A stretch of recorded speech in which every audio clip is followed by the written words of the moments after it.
Assalamualaikum warahmatullahi taala wabarakatuh.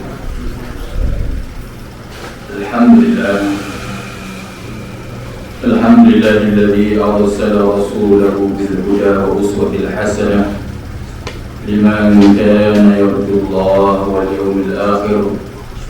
Asyhadu an la ilaha illallah wahdahu la syarika lahu wa asyhadu anna Muhammadan 'abduhu wa rasuluh. ففهمنا سليمان كلما آتينا حكما وعلما وسخرنا مع دولة الجبال سبحا وكنا فاعلين.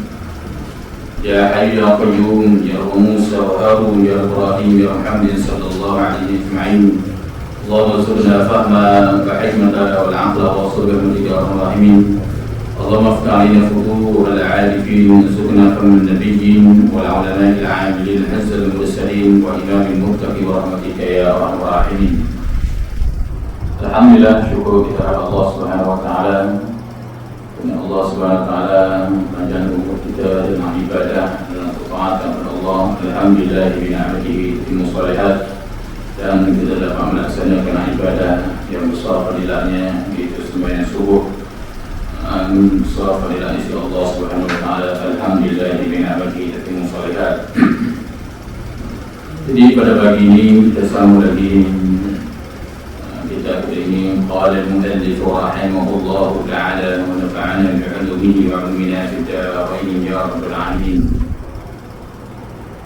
Seperti sabda Nabi sallallahu alaihi wasallam, al-halalul bayyin والحرام البين وبينهما أمور مشتبهات لا يعلمهن كثير من الناس فمن اتقى الشبهات فقد استبرأ لدينه وعرضه ومن وقع في الشبهات وقع في الحرام فالراعي يرعى حول الحلم يوشك أن يقع فيه. قال المصنف رحمه الله تعالى, seperti mana sabda Nabi sallallahu alaihi wasallam itu pada muka surat 178 kalau kita berbani, seperti mana sabda Nabi sallallahu alaihi wasallam, bermula yang halal itu nyata dan haram itu nyata, dan antara keduanya itu beberapa perkara yang syubhat yang tiada mengetahui akan dia itu oleh kebanyakan daripada manusia. Barang siapa memelihara akannya syubhat itu, maka sungguhnya lepas ia bagi agamanya dan dirinya daripada jatuh kepada yang haram. Dan barang siapa jatuh di dalam syubhat itu, nescaya jatuh ia di dalam haram, seperti orang yang membalihi akan binatang pada kirim hutan yang ditegak oleh raja, maka itu hampir jatuh kepadanya. yakni jikalau tiada sungguh-sungguh memelihara ia akan binatangnya itu, nescaya memakan binatangnya itu akan rumput yang di dalam hutan yang ditegak oleh raja-raja itu. Dan dengan sebab itu jadi binasanya seorang pengembali itu. Qala musannif rahimahullah ta'ala, seperti mana sabda Nabi sallallahu alaihi wasallam, Al-Imam Al-Ghazali rahimahullah ta'ala Ibu Amari menyatakan, al-halalul bayyin wal haramul bayyin. Dalam kehidupan kita ini, yang halal jelas, yang haram pun jelas. Jadi yang syubhat ini, wa bainahuma umurun mustasybihat, itu yang syubhat ini yang antara halal dan haram. kita tak tahu antara halal ke haram, halal ke haram. Maka orang yang warak ni dia tinggal. Kalau main waswah begitu, halal ke haram, halal ke haram, maka dia tinggal. Kerana yang halal jelas, yang haram itu pun jelas. Itu yang disebut oleh Rasulullah sallallahu alaihi wasallam. Kerana Allah Subhanahu wa taala perintah, ya ayyuhalladzina amanu kulu min thayyibati ma razaqnakum washkuru lillah in kuntum iyyahu ta'budun. Seperti mana dalam surah Al-Baqarah ayat 173, yang mana Allah menyatakan, wahai orang yang beriman, di antara wahai orang yang beriman, makanlah di antara rezeki kami yang baik-baik dan bersyukurlah kepada Allah Subhanahu wa taala jika in kuntum iyyahu ta'budun, jika kamu benar-benar iaitu hanya kepada Dia kamu menyembah. Kalau kamu betul-betul orang yang menyembah Allah, maka dalam makanan ini kamu berjaga thayyibat. Kerana kulu min thayyibat, thayyibat di situ ialah yang halal lagi, thayyibat yang halal lagi yang baik, yang halal lagi yang berkualiti. Itu maksud thayyibat, dibahas oleh Imam Al-Qurtubi rahimahullahu ta'ala. Jadi Allah perintah supaya makan makanan yang baik-baik. Ma razaqnakum, makanan yang kami rezekikan kepada kamu.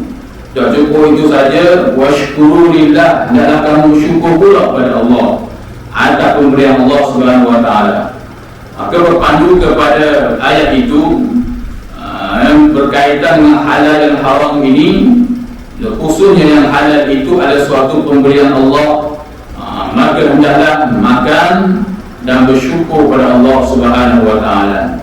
Kerana yang halal itu jelas, kita tambah bila pakai tahu panggil pakai ambil saja, tak tahu halal pakai haram, asalkan dia yang berkehendak kepada kemahuan nafsu dia ambil saja.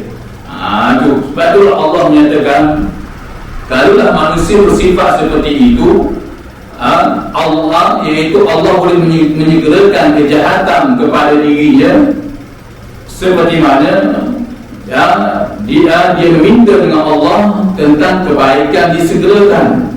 Lalu Allah Subhanahu wa taala boleh membiarkan dia dalam gelombang, dalam kesesatan. Seperti mana dalam ayat Allah menyatakan, innal ladzina amanu wa 'amilus solihati yahdihim rabbuhum biimanihim. Di bawah lagi ya'ruhum biha subhanakallahumma wa tahiyyatuhum fiha salam. Lalu Allah menyatakan, walau yu'ajjilullahu lin-nasi asy-syarra isti'jalahum bil khairi laqudiya ilaihim ajaluhum fanazarul ladzina la yarjuna liqa'ana fi tughyanihim ya'mahun. Bila Rasulullah SAW berkaitan asbabul ayat ini, walau yu'ajjilullah, para sahabat seperti mana Talha bila mendengar menyatakan, ya Rasulullah, doalah kepada kami ya Rasulullah supaya Allah tidak membiarkan kami. Kerana walau yu'ajjilullahu lin-nasi asy-syarra isti'jalahum bil khairi laqudiya ilaihim ajaluhum. Iaitu jika sekiranya Allah Subhanahu wa taala menyegerakan kejahatan bagi manusia seperti mana dia minta tentang kebaikan disegerakan, laqudiya ilaihim ajaluhum, nescaya Allah taala akhirkan umur dia oleh kerana kejahatan banyak sungguh. Tapi Allah taala tangguh. Dia seseorang itu diminta dengan Allah berbagai-bagai bentuk kebaikan, nak kebaikan ini, nak buah rezeki, nak panjang umur, apa lagi, nak kehidupan itu, kehidupan ini, nak nikmat yang baik-baik, tentang kebaikan di atas dunia ni. Lalu Allah Ta'ala lagi, lalu Allah menyatakan, lau yu'ajjilullahu lin-nasi syarra isti'jal, kalau barulah Allah segerakan kejahatan. Kejahatan seseorang itu seperti mana dia minta dengan kebaikan, Allah tak ada lagi. Lalu kalau Allah Ta'ala buat begitu, nescaya Allah Ta'ala akan terakhir umur dia, kerana kejahatan begitu banyak sekali. Tapi Allah Ta'ala tidak menggerakan kejahatan. Sebablah bila Allah buat jahat, Allah Ta'ala akan segera kejahatan dia. Bila dia buat maksiat, Allah Ta'ala tidak segera, Allah Ta'ala tangguh dulu supaya dia kembali kepada Allah. Itu. Maka begitulah kata para ulama tentang makanan ini. Allah Subhanahu wa Ta'ala suruh menjaga melalui Nabi sallallahu alaihi wasallam al-halal bayyin wal haram bayyin. Yang halal itu jelas, yang haram itu jelas. Jangan pakai ambil saja. Asalkan perkara berkaitan dengan dunia, rasuah saja, tak kira faham tak ke, ada boleh. Kalau dia buat begitu, Allah menyatakan iaitu fanazarul ladina la yarjuna liqa'ana fi tughyanihim ya'mahun. Maka kalau dia buat begitu, kami akan biarkan mereka itu iaitu di dalam iaitu gelombang kesesatan, itu ya'mahun. Itu kalaulah dia buat begitu, tak mau cara tentang yang halal dan yang haram, tak mau cara tentang makanan, asalkan makanan tak cara sebagai timbang maka tak boleh begitu. Itu maknanya kalau sudah tahu perkara makanan ini dah boleh, orang jelas haram, jelas dah haram. Kalau kita dah tahu itu nak cek itu berbahasa sebelum ni dah. Tu siapa kita nak cek jadi payah gini tu ada masalah tu dah payah tu. Beli kek nak tahu kek tu ada harga apa, tanya dulu ruang kedai apa jadi gini, apa jadi comel gini, okey apa jadi gini-gini. Tu dah payah gitu. Ini yang tentang halal dan haram ni. Maka itulah Allah Subhanahu wa Ta'ala sebut tentang ayat Al-Quran. Betul Allah menyatakan orang yang beriman, Allah memberi amalan lagi di hadapan ayat itu, innal ladzina amanu wa 'amilus solihati yahdihim rabbuhum biimanihim. Sesungguhnya orang yang beriman itu diberi petunjuk biimanihim ay ya'malul 'amalus solih. Itu diperbahasakan iman Asy'arawi dan tafsir Asy'arawi dia kata ya'malus solih iaitu biimanihim, diberi petunjuk dengan dia melaksanakan ibadah-ibadah yang boleh. Sehingga Abdullah bin Mubarak menyatakan bagaimana dia nak mempersembahkan ibadah-ibadah amalan yang comel-comel di hadapan Allah, sedangkan perkara yang haram dia faham, yang halal pun sudah jelas diambil, tapi yang haram bermasalah pun, yang haram jelas itu diambil juga. Maka macam mana yahdihim biimanihim, Allah Subhanahu wa Ta'ala tidak akan beri petunjuk kepada mereka itu dengan dalam melaksanakan ibadah kepada Allah Subhanahu wa Ta'ala. Na'udzubillah min dzalik. Baiklah, Hasan Basri rahimahullah ta'ala yang sempat dengan 7 orang sahabat yang kita sudah tahu. Hasan Basri rahimahullah ta'ala ditanya, wahai Syekh, kenapa aku susah membangun doktor malam? Itu iman Syekh Hasan Basri rahimahullah ta'ala. Maksudnya susah membangun ini bukan sebab sakit obat ke, demam ke, segor-segor boleh, sihat boleh, tapi payah nak bangun doktor malam. Macam mana? Al-Imam Hasan Basri rahimahullah ta'ala dia menyatakan unzur ila al-ukul wa syurb, tengok kepada makanan kamu dan minuman kamu, daripada mana sumbernya. Itu jika dan hendaklah kamu makan niat kerana Allah untuk melaksanakan ibadah kepada Allah. Baiklah, iman Hasan Basri beliau tanya begitu. Wasa nak buat suatu kebaikan, wasa malah, wasa payah, wasa itu, salah satunya kamu tengok tentang makanan kamu dan minuman kamu, kerana kadang-kadang disebabkan makanan kamu dan minuman kamu menjadi darah daging kamu, menyebabkan kamu malas buat ibadah. Itu maksudnya. Adapun Sayyidina Ali dia menyatakan disebabkan zunub, disebabkan zunub, disebabkan dosa-dosa kamu. Itu lebih kurang saja mafhumnya tentang yang haram. Bila tentang yang haram ada dalam diri seseorang itu berkaitan dengan yang halal dan haram. Qala musannif rahimahullahu taala, dan di antara keduanya itu beberapa perkara yang syubhat yang tiada mengetahui akan dia oleh kebanyakan manusia. Hak yang iaitu antara yang halal dan haram, antara keduanya itu kebanyakan manusia dah tahu. Maksud ya'lamuhunna di situ ialah itu dibahaskan oleh para ulama. Maksud di situ ialah manusia banyak cara buat barang saja. Sedangkan halal itu jelas, haram itu dah jelas. Maka dia buat barang dibahas saja, cara dah.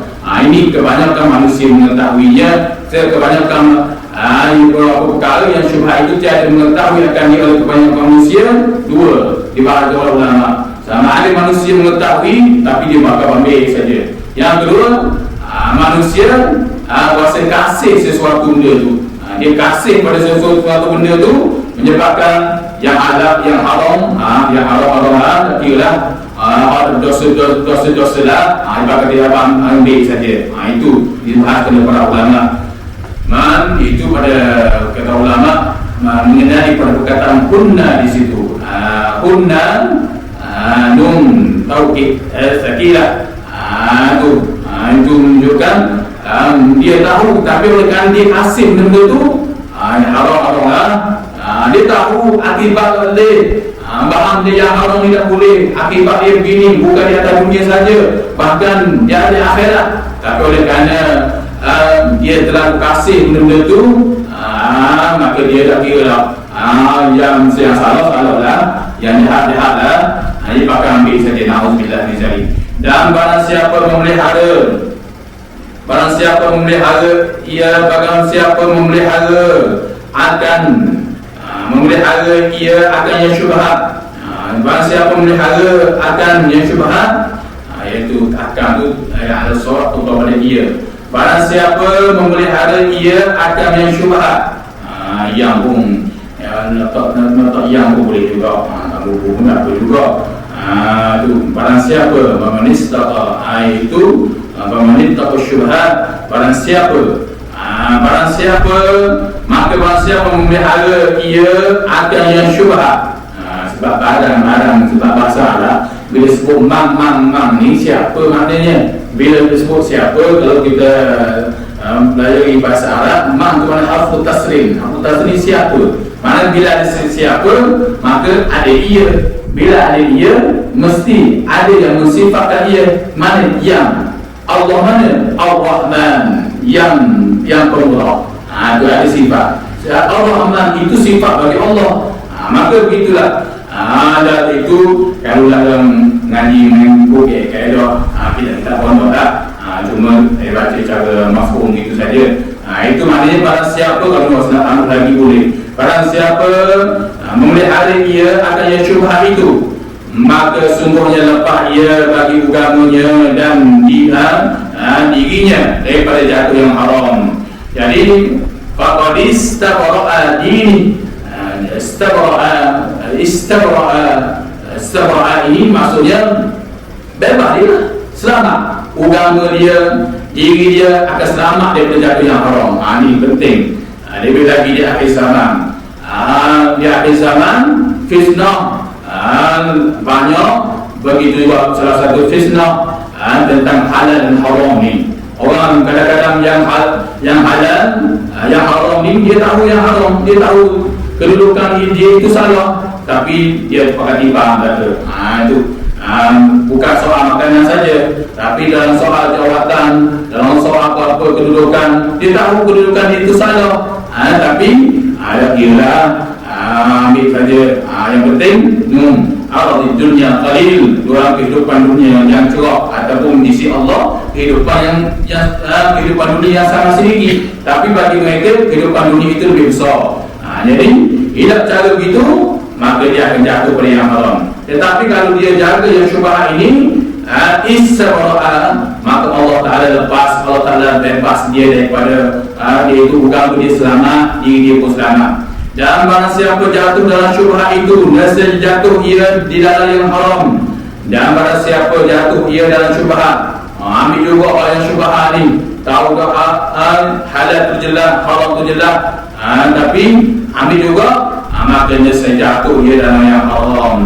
Dia boleh jatuh di yang haram. Mana seperti mana disebut oleh Imam Al-Ghazali rahimahullah ta'ala, seperti seorang dia mengembali akan binatang.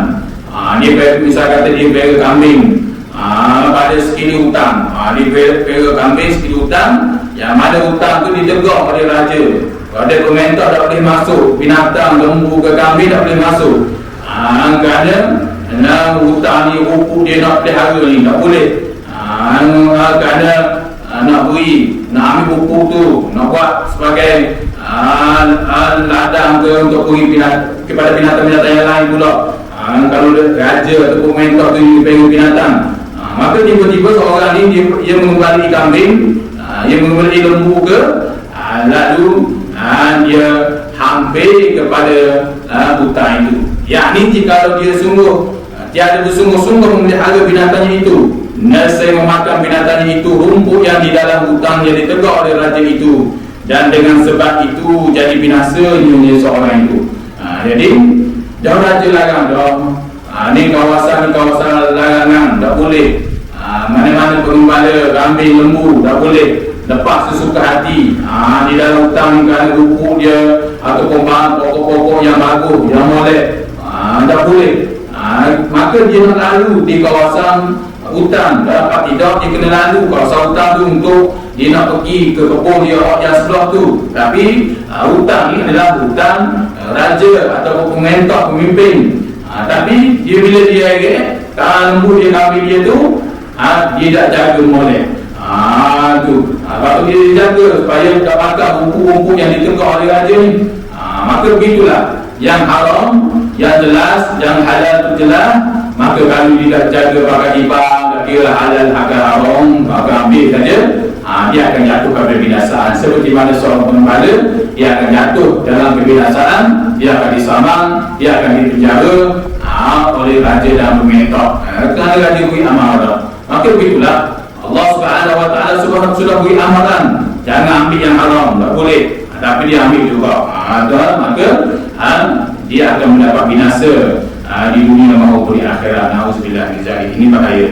Qala musannif rahimahullahu taala, kata Imam Al-Ghazali rahimahullahu taala di dalam kitab Arba'i fi Usuluddin, ketahui olehmu bahawasanya manusia itu pada hakmu itu enam bagi. Kata Imam Al-Ghazali dalam kitabnya Arba'i fi Usuluddin, kitab Imam Al-Ghazali ini banyaklah, Jam'u fil Din, Jam'u fil Awlad, banyak, Ihya Ulumuddin, Sirrus Saliki, Bidayatul Hidayah, banyak kitab Imam Al-Ghazali. Imam Al-Ghazali ini hebat, banyak kitab dia. Salah satu kitabnya kitab Arba'i fi Usuluddin. Dia membahas dalam kitab itu, dia mengatakan ketahui olehmu bahawasanya manusia itu pada hakmu itu ada 6 bagi. Dalam kehidupan kita ni, kita bergaul di dalam masyarakat ini, ada 6 hak bagi kita, 6 yang perlu kita jaga. Masuk 6 itu atas pemberian orang ni. Ni seorang bagi ni. Mana? Pertama, tiada engkau ketahui akan hal, iaitu hal yang keadaan orang itu adakah soleh ataupun fasik, maka harus memakan pemberian mereka itu, tiada wajib menjauhi akan dia. Tetapi bagi orang yang marah itu sunat menjauhi akan dia, itu pun jika tiada membawa kepada menyakit hati mereka itu. Maka jika engkau jauh akan yang demikian itu, nescaya jadi sakit hati mereka itu dan jadi biar hati mereka itu, maka yang demikian itu jadi sunat bagi orang yang warak menjauhi akan dia. Terkadang lazim selalu menerima akan dia kerana menyukai hati manusia itu terhadap Allah pada orang yang wara itu daripada menjauh akan diberikan itu. Qala Musannif rahimahullah ta'ala. Yang pertama, Imam Ghazali kata di dalam khalidun nas, di dalam seseorang itu bergaul dengan manusia, dia akan berlaku 6 perkara ini. Sama ada berlaku atau tidak, tapi kadang-kadang dia akan berlaku juga. Ini 6 perkara ini. Mana? Pertama, tiada engkau ketahui akan hal, yakni keadaan orang itu soleh atau fasik. Kita dah tahu orang ini soleh ke, fasik ke, munafik ke, kita dah tahu jelas ni. Maka Imam Ghazali kata harus bila orang ni dia mari bagi pada kita, kita dah tahu dia ni soleh ke, fasik ke, munafik ke, tak kira lah. Kita dah tahu kedudukan dia ni. Kalau orang yang soleh, orang yang baik, kita tahu dah jelas. Tapi kita dah tahu dia ni, dia mari bagi sesuatu barang pada kita ni, kita dah tahu dia ni soleh ataupun fasik ni, ataupun dia ni ada unsur niat-niat yang jahat. Kita dah tahu keadaan dia macam mana ni. Maka kata Imam Ghazali, harus kita makan harta ataupun pemberian dia itu, harus makan. Dan tiada wajib menjauhi akan dia. Ada wajib asal jauh lah. Maksudnya ada dasar kata saya rambut ambil saja. Tetapi ni berbahasa Arab panggil sebab mesti ta'am, mana kita jaga semua. Mana? Tetapi orang yang wara itu sunat menjauhi akan dia itu. Jadi orang yang wara ni, orang yang menjaga halal dan haram ni, sunat dia menjauhi. Bila tu? Itu pun jika tiada membawa kepada menyakit hati mereka itu. Nak jauh-jauh kena jaga juga. Jika jangan sampai orang yang bagi pada kita sama ahli soleh atau fasik ni, dia bagi menyebabkan kita tak ambil barang dia, menyebabkan dia jadi sakit hati. Maka jika engkau jauh ayat demikian itu, nescaya jadi sakit hati. Kita tahu tak, kalau kita tolak pemberian dia ni, dia ni akan jadi sakit hati. Dan atau jadi dia hati mereka ni, kalau jauh dengan kita, dia bagi tu juga, dia bagi tu, dia nak baik dengan kita, semakin hampir akrab dengan kita, dekat. Tiba-tiba kita tolak barang dia tu, menyebabkan dia jadi benci, liar hati dia ni. Maka dia demikian itu tiada sunat, dah sunat, dah ada sunat, dah jadi sunat dah. Bila tu? Itu bagi orang yang wara, menjauhi akan dia. Ada orang bagi orang wara dah sunat ketika itu, kerana takut jadi sakit hati, menyebabkan dia bawa jadi dia, menyebabkan dia jadi benci pada kita. Itu menjauhi akan dia, terkadang selalu lazim menerima akan dia. Kena, kalau pemberian dia ni kita tahu tak, pemberian dia ni kita kena terima, maka lazim selalu kena terima. Setiap dia bagi, kita kena bagi. Kena tu. Ni kalau kita dah tahu fasik, munafik, ada soleh ataupun sebagainya, ada pun kita tahu tu jelas tu. Yang kita tahu baik dia tu, maka penerimaan itu adalah lebih diakrabi, lebih dekat lagi hubungan kita dengan dia. Sebab apa? Kerana menyukai hati manusia itu terlebih afdal daripada orang yang wara. Kerana kita menyukai hati manusia itu terlebih afdal daripada orang yang wara itu, daripada menjauh akan demikian itu. Kata satu, menyukai hati manusia ni. Khairun nas yang fa'un nas. Sebaik-baik manusia itu manusia yang memberi manfaat pada manusia. Itu satu hadis Nabi sallallahu alaihi wasallam. Satu hadis lagi Nabi menyatakan afdal akhlaq ta'ammu li nafsi ghaib. Sebaik-baik akhlak seseorang itu ialah dia menjaga perasaan hati manusia. Dia menjaga hati manusia. Maknanya saat dia jaga hati manusia, tapi manusia terasa juga, itu waktu lah, lah. Tapi di saat itu dia jaga hati manusia, dia nak jaga, dia sama ada pemberian, tapi dia jaga. Maka jika itu, dialah sebaik-baik akhlak. Sebaik-baik akhlak, ta'ammu li nas. Dia sebaik-baik akhlak ialah manusia menjaga perasaan hati manusia itu. Itu yang disebut oleh Rasulullah SAW. Dan satu lagi, khairun nas yang fa'un nas. Sebaik-baik manusia ialah manusia memberi manfaat pada orang lain. Kita menerima barang dia, maka jadi manfaat bagi dia. Mana manfaat dia? Satu, pahala bagi dia. Yang kedua, menjadi manfaat, iaitu hubungan kita dengan dia semakin akrab. Itu yang disebut oleh Rasulullah SAW. Kedua, dari enam perkara bahawa engkau ketahui akan orang itu soleh, maka itu halal memakan harta pemberian mereka itu, dan kita sunat menjadikan dia. Kedua, kita berdiri di sini. Apa yang kita dengar pada pagi ini mudah-mudahan menjadi manfaat dari kita semua. Mudah Allah SWT sentiasa merahmati kita dan panjang umur kita dalam ibadah dan taat kepada Allah SWT. Jadi sekali ini dulu, wallahu a'lam. Auzubillahi minasyaitonir rajim. Bismillahirrahmanirrahim. Ya Rabbana lakal hamdu kama yanbaghi li jalali wajhika al-'azim subhanaka. Allahumma salli ala Muhammad wa ala Muhammad. اللهم أغننا بالحمد وزينا بالحمد وأكرمنا بالتقوى وأجملنا بالعافية. ربنا آتنا في الدنيا حسنة وفي الآخرة حسنة وقنا عذاب النار. صلى الله عليه وسلم وعلى آله وصحبه وسلم. الحمد لله رب العالمين. السلام عليكم ورحمة الله تعالى وبركاته.